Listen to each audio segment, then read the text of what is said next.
महिनाभर सक्सेस झाला तुम्ही आयुष्यभरासाठी सौजन्य पाळणार, कोणाशी वाद नाही, भांडण पण इथं गावातल्या लोकांचे आयुष्य पणाला लागतील ना. नाही तर काय राव, आमच्या सारख्यांचा आयुष्याचा तुम्ही थोडासा विचार करा. तरुण मला अजून आयुष्य आहे सांगा, आमचं. तुम्ही राजकारणातून निवृत्ती घेतली म्हणलं एक हाती सत्ता कोणाकडे जाईल?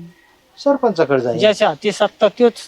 हो, मग त्यांना विरोध करायला पाहिजे ना कोणतरी. गावात हाणामाऱ्या झाल्या पाहिजे, काहीतरी भांडणं विरोध चाललं. झाले पाहिजे. त्यांनी तमाशा आणला, तुम्ही ऑर्केस्ट्रा आणला पाहिजे. नाही नाही कंटन, आता याच्या सगळ्याच्या मी पलीकडे गेले.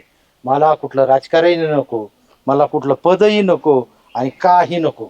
मी फक्त आता शांततेत जगणार आहे आणि तुम्ही सुद्धा शांततेतच जगा.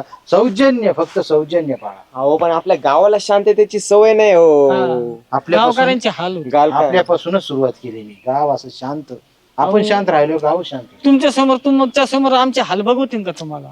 आता तुम्ही जर मला लय वैताग दिला ना तर मी थेट हिमालयात जाईन आणि तिकडं तप करीत बसेन एखादं. मी गावात थांबणार नाही.